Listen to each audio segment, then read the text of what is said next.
Saludos, ¿qué tal? Señoras, señores, bienvenidos una jornada más a estos encuentros digitales que habitualmente, como saben, les venimos ofreciendo a través del grupo multimedia de comunicación La Cerca. Vamos a hablar unos minutos de temas que seguro les van a interesar, asuntos que están pues al orden del día, sobre la mesa, en plena actualidad. Y gracias a un invitado de excepción que hoy de paso por Albacete ha tenido a bien acercarse hasta aquí, hasta los estudios del grupo multimedia de comunicación La Cerca. Les hablo de Óscar López, secretario de Organización del Partido Socialista Obrero Español. Bienvenido, ¿qué tal? Muy bien, muchas gracias por invitarme. Este es un medio que sigo mucho a través de las redes sociales y es un placer estar hoy aquí. Nos consta, nos consta. Jornada apretada hoy en Albacete, de trabajo sobre todo. Esta mañana la repartía en encuentros con empresarios, sindicatos, asociaciones también. Esta tarde ya la dedica un poco más al ámbito interno del partido a nivel provincial con los dirigentes. De momento fructífero el día aquí.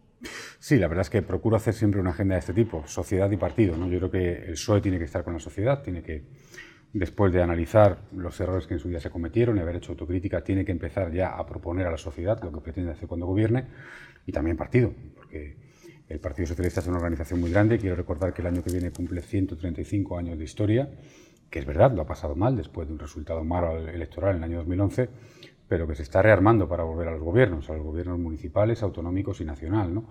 Para eso tenemos una cita muy importante, los días 9 y 10 en Madrid.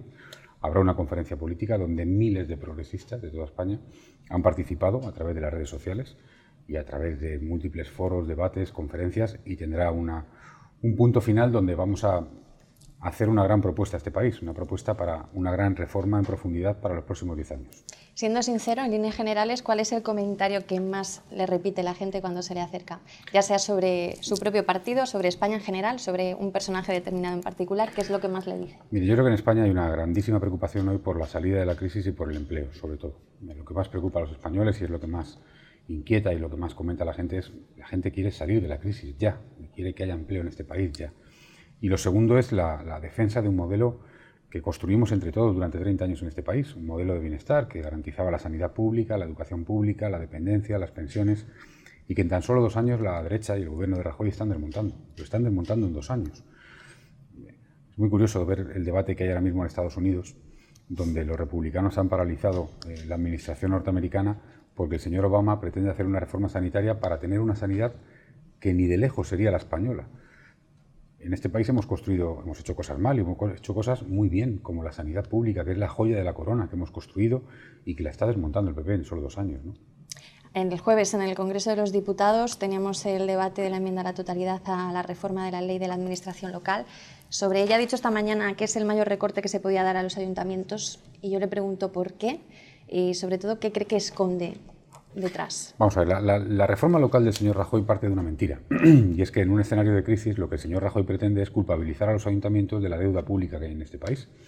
Pero es importante que quien nos escucha sepa que de cada 100 euros que debe el país, de cada 100 euros públicos que debe el país, solo 4 son de los ayuntamientos. Es decir, que solo el 4% de la deuda pública del país está en los ayuntamientos. Y que de ese 4% hay un solo ayuntamiento, que es Madrid, que debe 7.000 millones de euros, que es el 25% de esa deuda. Pero en España hay 8.100 ayuntamientos. Y por lo tanto es uno solo el que tiene el 25% de esa deuda. No serán los ayuntamientos los culpables de la deuda de este país, más bien todo lo contrario. Los ayuntamientos vienen prestando servicios para los que ni siquiera tenían financiación. A mí me parece un error gravísimo y creo que sobre todo es un doble ataque y un doble recorte. Lo es desde el punto de vista democrático, porque el Gobierno de España no es quien para intervenir la autonomía municipal de los ayuntamientos. Los alcaldes han sido elegidos en elecciones como el Gobierno de España. Y el segundo, y este es el verdadero motivo de esa reforma, el señor Rajoy y su gobierno lo que llevan a cabo es una reforma que lo que encierra es una privatización o desaparición de servicios. Hay una cláusula en la ley que establece lo que llaman los precios tasados de la administración de servicios. Eso no encierra más que los ayuntamientos dejen de prestar ese servicio, pase a la Diputación y la Diputación subcontrata a empresas a nivel provincial para prestar el servicio. Es decir, privatizar o cerrar servicios públicos. Eso es lo que encierra esa reforma. No estamos de acuerdo, estamos en contra. Y vamos a llegar hasta la última instancia. Vamos a incluso denunciar ante el Tribunal Constitucional esa reforma local. En contra a esa propuesta, en contra también al proyecto de presupuestos generales del Estado del año 2014. Este mismo viernes el Partido Socialista ha registrado en el Congreso pues, esa enmienda a la totalidad a los presupuestos. Dice que vienen a completar la mentira del Partido Popular. Ahora dice que se mete mano en las pensiones, como se hizo en la sanidad y en la educación. ¿Qué cree que se debería haber hecho en este tema de la propuesta de reforma del sistema público de pensiones que se ha puesto sobre la mesa? Bueno, en relación con las pensiones, la respuesta es bien sencilla, porque había una reforma en marcha que se aprobó a finales de 2011 con un gobierno socialista pactada con los sindicatos. Y el señor Rajoy no la ha dejado vivir, no ha dejado vivir esa reforma. Usted recordará cuando tuvimos un debate en este país sobre el retraso de la edad de jubilación. Hubo un gobierno socialista que pactó con los agentes económicos y sociales una reforma para garantizar la sostenibilidad del sistema que implicaba su entrada en vigor en el año 2027 y que garantizaba el sistema. Ahora bien, el PP lo que está haciendo es dinamitar un modelo que era consensuado y que garantizaba la revalorización de la pensión de cualquier jubilado en función de la subida de los precios. Y ahora dice, ¿subirá un 0,25? No, no subirá. Dejará de subir o por lo tanto bajará todo lo que lo que suban los precios, ¿no? El señor Rajoy con una mano dice que no va a recortar las pensiones, pero con otra le dice a Bruselas que se va a ahorrar 33.000 millones de euros en pensiones, claro, del bolsillo de los pensionistas. Es intolerable. Y en esto la respuesta es muy sencilla, insisto, es que había una reforma en marcha, por cierto, pactada. Bastaba con dejarla vivir, salvo que el PP esté diciendo otra mentira, porque el PP nos dice que estamos ya en la recuperación económica.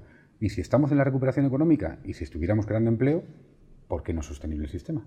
O A o B, las dos cosas no pueden ser. Es decir, no puede ser que España se esté recuperando económicamente y esté creando empleo, como dice el PP, y que las pensiones sean sostenibles, o A o B. En algo están mintiendo. Ustedes se manifiestan rotundamente en contra, pero no son los únicos. Estamos viendo pues, cómo diferentes movimientos asociativos, incluso movimientos sindicales, pues, se están movilizando también entre la ciudadanía porque consideran que todavía es posible frenar ese intento de reforma del sistema público de pensiones. ¿Se puede hacer caso a la ciudadanía llegado el momento si de verdad la gente se conciencia o no se escuchará lo que la gente diga? Bueno, hay muchos ejemplos, ¿no? Mire, yo recuerdo Castilla-La Mancha, o en mi tierra, en Castilla y León, el Partido Popular había decidido suprimir las urgencias médicas nocturnas en el mundo rural y hubo una presión ciudadana en muchos pueblos y también política. Recuerdo bien una denuncia de un alcalde socialista y algunos más, aquí Tembleque, si no recuerdo mal, y algunos alcaldes más. En mi caso fue también el PSOE de Castilla y León el que denunció acompañando esos movimientos. Y hemos conseguido corregir esa situación, tanto en Castilla-La Mancha como en Castilla y León. Quiero decir que claro que la presión ciudadana funciona, claro que las movilizaciones... Yo, de hecho, quiero lanzar desde aquí un mensaje de esperanza. Es decir, yo estoy convencido que esas mareas ciudadanas en defensa de la sanidad pública o de la educación pública tendrán un efecto. Es verdad que muchas veces esas reivindicaciones hay que canalizarlas a través de la política y, por lo tanto, es muy importante que la gente se movilice, pero que también la gente reciba un mensaje de este partido, claro. Por ejemplo, diciéndole que cuando el PSOE gobierne en este país habrá una ley que impida la privatización de la sanidad pública. Porque en este país en sanidad han pasado muchas cosas. Y el PP llegó y aplicó el copago, y ha habido gobiernos que en su día hicieron convenios para extender la sanidad pública, pero lo que nunca hizo ningún gobierno fue privatizar hospitales que eran públicos. Y eso empezó en Madrid. Y después de Madrid va Castilla-La Mancha y Extremadura y alguna más. Es muy importante que paremos esta deriva porque está desmontando lo que hemos creado en 30 años. En Castilla-La Mancha tenemos varios asuntos de plena actualidad que han llegado a la esfera nacional. Uno de ellos, de los más importantes ahora mismo, pues es ese intento o pretensión de reformar el Estatuto de Autonomía. Está el asunto ya en el Congreso de los Diputados, pues para cumplir el objetivo, el deseo, la propuesta de la presidenta regional María Dolores de Cospedal de reducir casi a la mitad el número de diputados en las Cortes regionales. Ha llegado a decir que esto pues es hasta anticonstitucional y que piden rotundamente a Mariano Rajoy que lo paralice porque sería la primera vez que ocurriese algo así. ¿Qué pasaría si esto sigue adelante? Bueno, yo sencillamente creo que es infumable, porque la señora Cospedal llegó al gobierno, ya cambió el número de diputados para aumentar y ahora quiere modificar el estatuto para cambiar otra vez, solo porque entiende que le beneficia electoralmente, ¿no? Mire, los estatutos de autonomía son como la mini constitución de cada territorio. En este país se hizo la Constitución, que es para todos los españoles, y cada comunidad autónoma hizo su estatuto de autonomía, que es, digamos, la máxima ley de cada territorio, igual que la Constitución. La Constitución española es muy importante en lo que dice, pero lo más importante de la Constitución española es el espíritu de consenso que tiene detrás. Es decir, todos sabemos que en la transición y en la Constitución hubo una renuncia por parte de todos y que ha sido buena. Han sido los 30 mejores años de la historia de España, a pesar de que estemos donde estamos. Si el señor Rajoy permite que la señora Cospedal modifique la Constitución, el Estatuto de Castilla-La Mancha, de manera unilateral, el señor Rajoy y el PP nunca más podrán decir a este país que quiere preservar el espíritu constitucional. Nunca más podrá decirlo. Porque a continuación cualquier partido estará legitimado para en cualquier territorio hacer una reforma unilateral con un solo partido. Créame, es una salvajada. No hay precedentes en este país. Yo recuerdo uno solo, que fue el del señor Ibarretxe, que se le ocurrió también modificar el Estatuto de Autonomía de Euskadi, el plan Ibarretxe, y cuando llegó al Congreso de los Diputados le dijimos todos que no, que volviera a Euskadi. Y lo que está haciendo la señora Cospedal es intolerable y rompe ese consenso y ese espíritu que estaba detrás de la Constitución y detrás de los estatutos de autonomía de cada comunidad. El Partido Popular en Castilla-La Mancha se escuda en encuestas en las que dicen que el 94% de los castellano-manchegos son partidarios y están a favor de que se reduzca a la mitad el número de políticos, aseguran ellos textualmente, y por lo tanto de diputados regionales. Esto a priori puede ser comprensible, dada la desafección social que hay ahora mismo con la clase política, pero ¿somos conscientes del segundo mensaje que se esconde tras esa reducción? Absolutamente, pero yo le preguntaría al Partido Popular, a la señora Cospedal, si ese argumento vale para Cataluña, porque en Cataluña amplísimos porcentajes de la población quieren el derecho a decidir. Nosotros no estamos de acuerdo, pero como lo quiere la mayoría, entonces le damos el derecho a decidir a Cataluña. Esa sería una excelente pregunta para la señora Cospedal. Quiero decir, el lenguaje encierra muchas trampas muchas veces. Y por supuesto que si uno hace la trampa de cargar contra la política en un momento en que la política está desprestigiada y el discurso es cuanto menos políticos mejor y cuanto menos sueldos mejor, ojo, mientras cobran en B, que es lo que hace el Partido Popular y la señora Cospedal, que hoy mismo ha sido acusada de recibir en mano sobres del señor Bárcenas. Eso se llama demagogia. Porque el Partido Popular, la señora Cospedal, el señor Rajoy, dicen que no hay que financiar a los partidos. Claro, claro, porque se financian en B. Eso es demagogia. Y eso va contra la democracia en este país. Eso es lo que está pasando en este país. Un partido que, amparado en la crisis económica y política de todo tipo, aprovecha para llevar su programa de máximos. Y eso es ir contra la democracia en este país. Hablando de ese asunto de presunta corrupción, hoy ha dicho en Albacete y lo acaba de repetir aquí, que se ha demostrado o se está demostrando que el Partido Popular lleva 20 años financiándose ilegalmente y con dinero en B. Ha comentado incluso que ya le ha traído algún problema, pero se ratifica en esa declaración. Y hoy mismo hemos podido ver pues, lo que ha dado de sí ese juicio por la demanda civil que María Dolores Cospedal puso contra el extesorero Bárcenas. ¿Qué primeras conclusiones saca de las imágenes, no sé si muchas o pocas, que haya podido ver de lo que ha sucedido en Toledo esta mañana? Mire, hace 5 años estalló el caso Gürtel. Yo recuerdo que gobernaba el Partido Socialista y recuerdo la campaña que hizo el Partido Popular contra el Gobierno de España y contra el señor Rubalcaba, que era ministro del Interior, y contra la policía, y contra los jueces, y contra todo el mundo. Había un gran complot en este país contra el Partido Popular por el caso Gürtel. 5 años después hemos visto imputados y condenados alcaldes, concejales, diputados autonómicos, presidentes autonómicos, senadores nacionales, diputados nacionales y hasta el tesorero del Partido Popular. Hasta el tesorero del Partido Popular. Bueno, después de aquello yo recuerdo cómo el Partido Popular en su conjunto todos defendían a Bárcenas. Decía el señor Rajoy, nadie nunca podrá probar que el señor Bárcenas es culpable. Ahora es muy malo el señor Bárcenas y está en la cárcel. Yo estoy de acuerdo, el señor Bárcenas es un delincuente o un presunto delincuente que está en la cárcel, pero el PP le arropó. ¿Qué pasa? Que llegó un nuevo episodio hace medio año, que fueron los papeles de Bárcenas. Unos papeles que eran la contabilidad B del Partido Popular. Y lo primero que dijo el señor Rajoy, y creo que fue su gran error, fue decir aquello de todo es falso. Porque no era falso. Y porque 48 horas después habían salido el presidente del Senado, del PP, Jaime Ignacio del Burgo, del PP, y no sé cuántos más, a decir que sí, que habían recibido ese dinero. Por lo tanto, el señor Rajoy mintió, y mintió gravemente. Y entonces fue cuando dijo aquello de todo es falso, menos algunas cosas. Y a continuación vino otra mentira, donde estaba la señora Cospedal, que decía, no, el señor Bárcenas no está en el PP. Vaya si estaba. Estaba con chofer, con secretaria, con despacho y con el mejor sueldo del PP pactado con el señor Rajoy. Y cuando ya no había relación con el señor Bárcenas fue cuando el señor Rajoy descubrimos que le mandaba mensajes a su móvil, al señor Bárcenas, al que tenía dinero en Suiza, después de conocer que tenía dinero en Suiza, al que hoy está en la cárcel.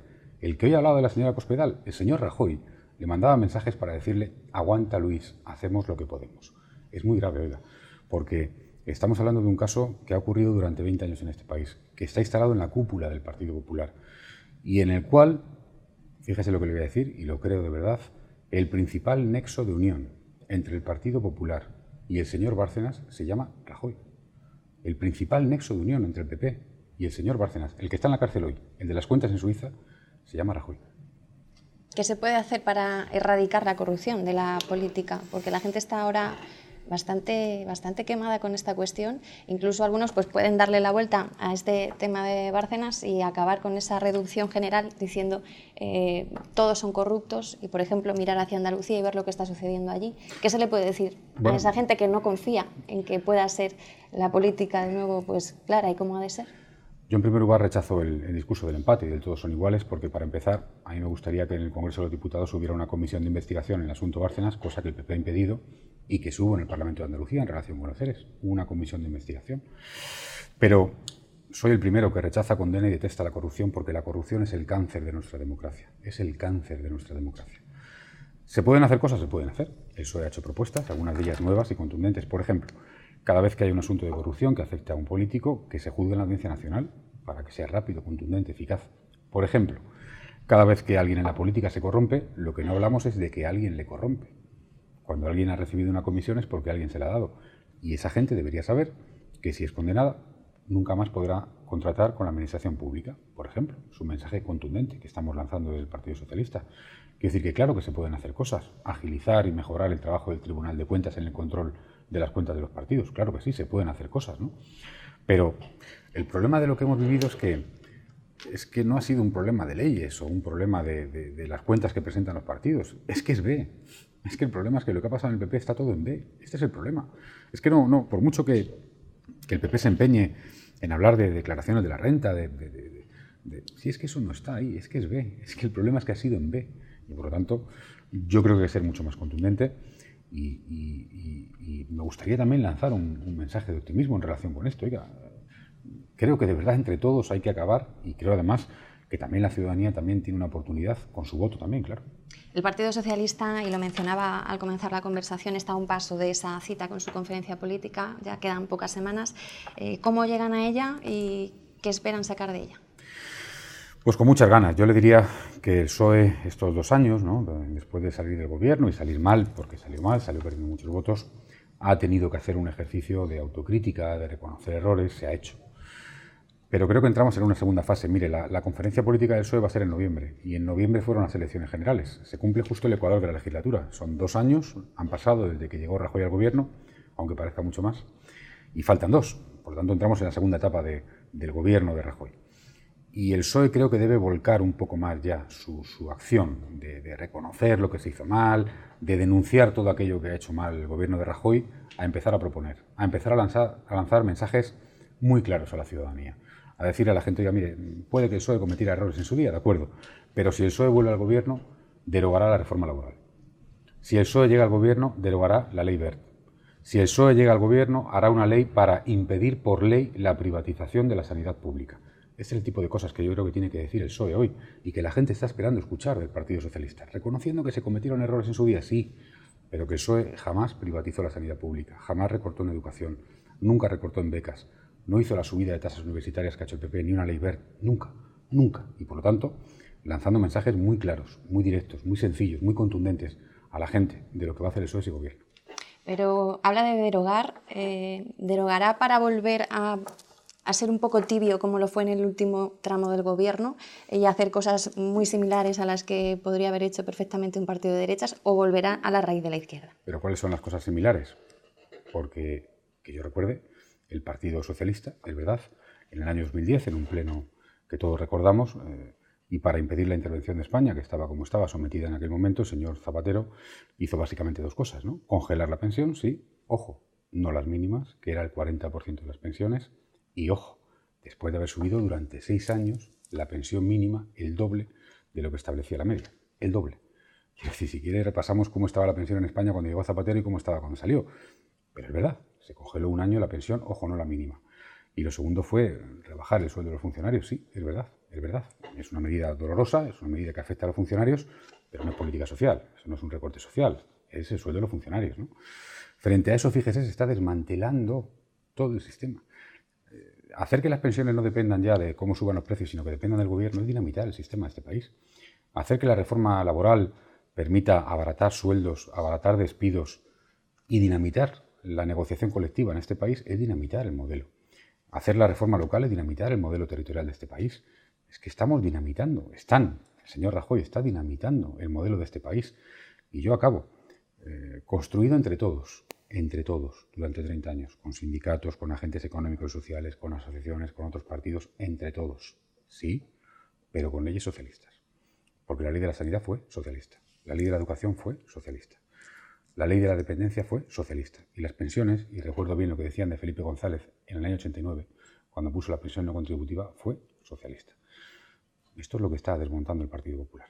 ¿Hasta qué punto ha de urgir en el PSOE la elección de candidatos, sobre todo a nivel autonómico y local, pues para ir haciendo ya camino de cara a las elecciones?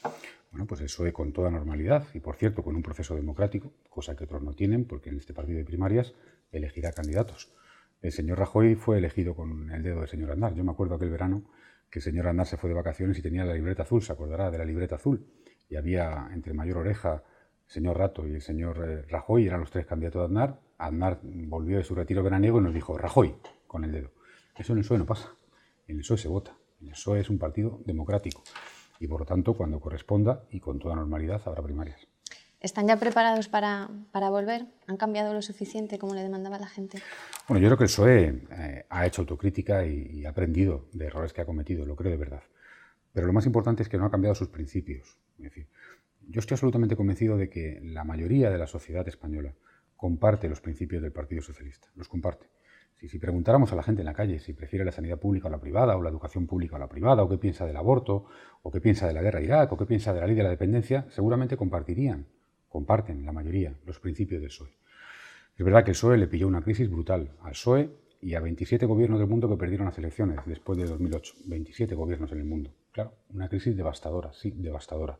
Donde el PSOE, insisto, sí, cometió errores, sí, pero siempre defendió un modelo basado en la justicia y un modelo basado en que no se produzca la desigualdad que está produciendo el gobierno del Partido Popular. Mire, le voy a dar un dato. Una carrera universitaria hoy en Madrid cuesta 1.600 euros, en Andalucía 750. Y eso es por dos motivos. Primero, porque ha habido un gobierno del señor Rajoy que ha permitido la horquilla. Y segundo, porque ha habido gobierno del PP, como el de Madrid, que ha aumentado las tasas universitarias un 20%, y uno socialista, como el de Andalucía, que las ha congelado. Eso es desigualdad. Y yo creo que eso no se puede permitir en la España del siglo XXI. Señor López, veremos lo que ocurre para empezar en esa conferencia política y para seguir pues en estos 2 años prácticamente que restan hasta esa cita de la que hemos hablado. Ha sido un placer tenerle aquí en Albacete. Ya sabe que es su casa, le invitamos cuando quiera volver para seguir hablando de muchas cuestiones. Pues el placer ha sido mío y le deseo mucha suerte y larga vida. Que concluya bien la agenda por aquí, por la ciudad. Óscar López, secretario de Organización del Partido Socialista Obrero Español, nuestro protagonista hoy en los encuentros digitales del Grupo Multimedia de Comunicación La Cerca, donde ya saben que seguimos ofreciéndoles casi al instante todas las noticias que van surgiendo, así que no se alejen de su modo de acceso a Internet.